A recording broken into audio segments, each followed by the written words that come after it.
Thank you so much. I'm super excited that I get to do YouTube with you today, so I appreciate you watching. And we're continuing our series, kind of like, this idea of a road trip with Jesus. And what does that mean? What does that look like? And so today, just talking about it, road tripping with Jesus and what it means to follow Jesus. It's interesting. When you look at the people who followed Jesus, he had crowds that followed him. And they followed him for a couple of reasons. They followed him to see what he was doing, because, holy buckets, who doesn't want to see some of that miracle stuff? That's pretty astounding. They also wanted to receive things from him, right? Like free lunch. Remember, multiplying fish and bread, all that stuff. So they're some of them kind of had a little bit of a handout mindset. And also the crowds followed Jesus as well to revere him. Hosanna in the highest, when he came into Jerusalem on Palm Sunday. So sometimes we can be part of the crowd, but if you're like me, I'm not into the crowd thing. I prefer to be a little bit closer. So bring me like super into the community. So Jesus had not only the crowd with hundreds of people, maybe thousands, but then he had like a closer knit groups, from 70 down to even 12 disciples. And he hung out with those guys for, 24/7, almost 3 years. And obviously that was massively impactful for those 12 because they were used by God to turn the world upside down in so many ways.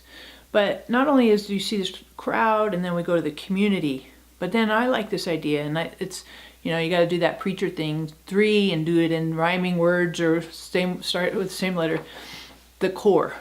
So crowd, community, and core. Jesus had a core. He had Peter, James, and John. When you think about Peter, James, and John, they were with Jesus in very distinct, unique moments. And some of those, they had opportunities with insights into Jesus that nobody else had. So, for example, the transfiguration.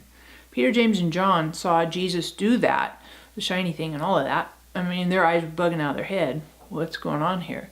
Peter, James, and John, they were the first guys that Jesus basically called, And then you think about it, Peter, James, and John were in the Garden of Gethsemane with Jesus. He invited them to come close when he was suffering. And so when we road trip with Jesus, let's be thinking about what it means to follow. We can follow from a distance. We can follow to, watch the entertainment, follow to get something out of Jesus, follow to revere. We can press in a little closer, be maybe part of that core, and press in with our heart and press in with our focus and time and attention and energy. But then we can also decide, look, I'm all in, both feet. I want to be part of that core. I want to be with Jesus when I don't understand everything, when I'm frustrated, when I feel like I'm suffering, or I just am perplexed and I'm angry or whatever, emotional. I'm with Jesus. I don't have to understand everything to want to be close and be part of that central core. So I just encourage you, let's scope in. Wherever you're at in your journey with Jesus, following Jesus, scope in. Let's kind of scope in a little bit tighter and a little bit tighter, because he bids you to come. Part of that I would encourage you with today is you can grab this book. If you go on marilynnandsarah.org, there's a little button there that you can say, hey, give me my free book. So you're like, what is this? This is a little booklet to help you kind of walking through the Easter journey and leading up into Good Friday. And what does it mean when Jesus was crucified on the cross? So I want to give you this resource. It's totally free. We'll ship it to you, but you just got to click on the little button, give us your address. We're happy to send this to you, and I'm eager to get it into your hands because God dealt with me so strongly about this last fall, and I'm really thrilled for Easter season to get to share it. So click on, get your free booklet, Transformed for Triumph. You'll really like it. And of course, love to get your feedback. Love to get like a thumbs up, thumbs down, right? Something like Sammy, you're amazing. You like talk and say stuff all the time, which is magnificent. Mrs. Luna down in Colorado Springs, love your guts, completely love getting to hear from you. Some of you others that have been consistent, thank you. Subscribe, of course, I would love that. And finally, a joke, right? Gotta have a joke. So here's your joke.